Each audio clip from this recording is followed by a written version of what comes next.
when the nets come up empty. Trusting Jesus in financial struggles, David had been a fisherman all his life, not on a wooden boat in Galilee like the disciples now. His fishing rod was a laptop and his net was a dream of building his small online business.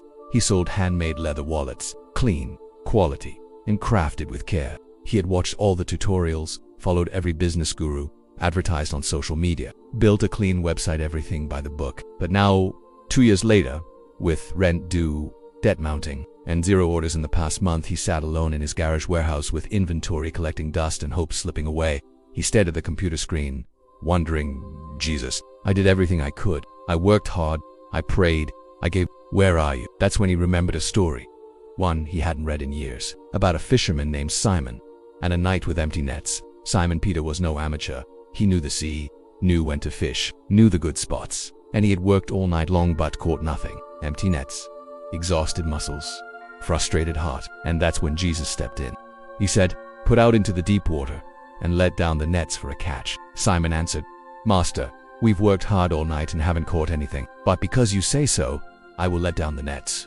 What happened next? A miraculous catch. So big the nets began to break. So full the boat began to sink. A catch that didn't come from strategy but from obedience and faith. Today it may not be nets and fish, it's bank accounts and bills. Rent that's overdue. Kids that need school supplies. Groceries that cost double what they did last year. Jobs that ghost you after the second interview. Side hustles that flop. You might feel like you've done everything you were supposed to. Worked hard, hustled, prayed, and still, the nets are empty. But hear this. Jesus shows up in the moment of lack, not after the catch. He enters the boat before the breakthrough. Here's what Jesus shows us.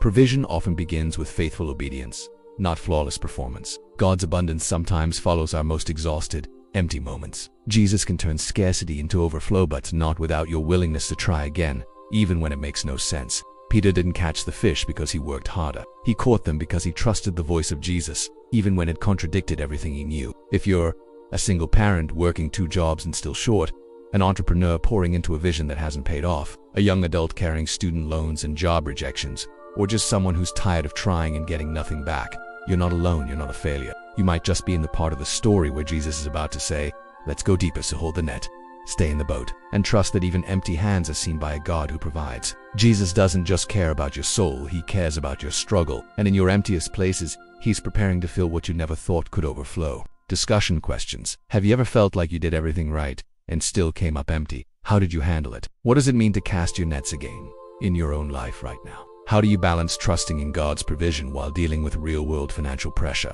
Drop your thoughts in the comments. Your story might encourage someone else.